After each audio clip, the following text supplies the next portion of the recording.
Joe, September 17th, the one-year anniversary was this past Saturday. Needless to say, it's been a whirlwind year. Coach Godowski and I were just in Buffalo with the Pegulas and had dinner with Terry in his office up at the Buffalo Sabres arena.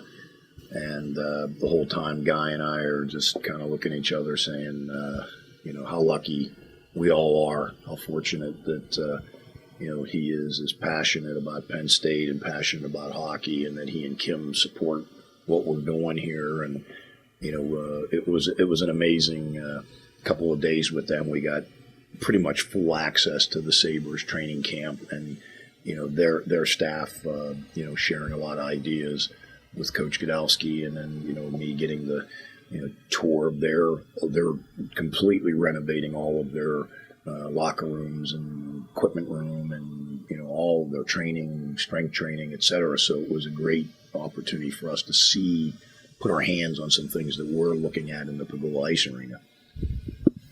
Are you surprised with what has transpired in college hockey? Obviously, a major change in the landscape with the Big Ten Conference, really, I guess, the catalyst. But, I remember talking to Paul Kelly at College Hockey Inc. about that, and he said that change was probably going to happen at some point in time anyway. Yeah, and all you need to do is look at what's happening in football, basketball, conference realignments right now.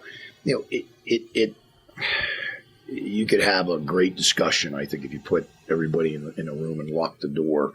It'd probably look like the Continental Congress, because, you're going to have a lot of people that are arguing, why are all these traditional, conferences falling apart, whether it's hockey, football, basketball, whatever. And at the end of the day, some people think it's all about greed. Well, that's not it. It's not like people are walking away. That's what it costs to run all these athletic programs. And schools are looking out for their best interest. And if it means having to shift to be with more like institutions, that's really what's driving it. In hockey, as you know, there are a lot of Division I hockey programs that are actually Division II and III schools who are playing up in terms of hockey. And it's a stretch for some of them. And that's not to say that they shouldn't continue to be able to do, but that's a choice that the institution has to make. In our case, this is a great opportunity. I mean, the Big Ten Conference is going to be just so popular. With the Big Ten Network now reaching, well over 100 million homes in U.S. and Canada alone. The exposure is phenomenal. So, for us to recruit a kid, we can recruit a kid from anywhere in the U.S. or Canada, and there's a chance that their mom and dad are going to be able to watch them on TV. And, I think, again, being with like institutions academically, we all, have the same footprint, makes a lot of sense as well. And I think also geographically, some of the things had to happen as well.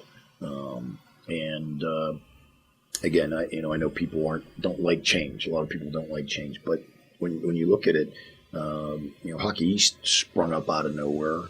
The CCHA, the WC, they've all been through different. None of this has been constant. You had the College Hockey America, and on the men's side, you had the MAC. Now you got Atlantic Hockey.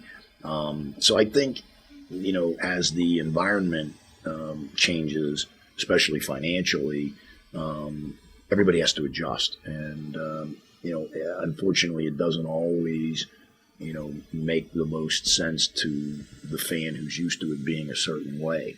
But in the long run, at least from Penn State's perspective, from the Big Ten's perspective, this is going to be a great opportunity for all of us to have this Big Ten conference. With the changes, the one school that a lot of people are looking at that may be on the out permanently is Alabama Huntsville. And of course, there is a history between Penn State and the Chargers going back to the old days of the pre-ACHA days in club hockey.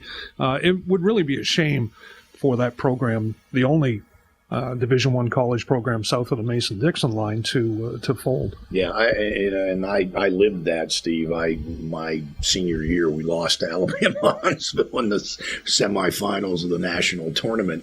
Actually, a very good friend of mine, Kevin Manaka, who played there. I grew up with him in Pittsburgh, and is still very active in that Huntsville area with youth hockey and coaches high school hockey in that area. It would be a shame if that indeed happens. But at the same time, it gets back to, somebody's got to be willing to reach out a hand and say, we'll help you out. They've had a change in their president. They've had a change in athletic directors. And it's a shame because, like you said, there was a time when Alabama Huntsville's hockey program, they'd get 6,000 people at every game. Financially, it was doing just fine. But now, not being in a conference hurts them quite a bit. And, so I don't know. I don't know if they're going to survive this shakeup that's coming. But at the same time, we've added a program. Minnesota State at Moorhead is looking at adding Division I hockey. And there's other schools talking about it. Now, whether or not they're going to actually do it or not, so much of the landscape of athletics is changing. I mean, where Notre Dame ends up is going to impact so many other programs in so many respects. And I worry because, there's a part of me that, and I'm speaking only for me personally, certainly not Penn State, I would love to see Notre Dame in the Big Ten for a lot of reasons. I think it makes sense football, basketball, hockey-wise. And I think everybody's got to, just, calm down and be reasonable. Because if Notre Dame does end up in the ACC, it doesn't help us hockey-wise. We'll play Notre Dame one way or the other. We want them on our schedule. Just like they play Michigan and Michigan State and Purdue every year in football. It to me, having Notre Dame's brand in our mix somewhere just makes sense. I don't get to make that call.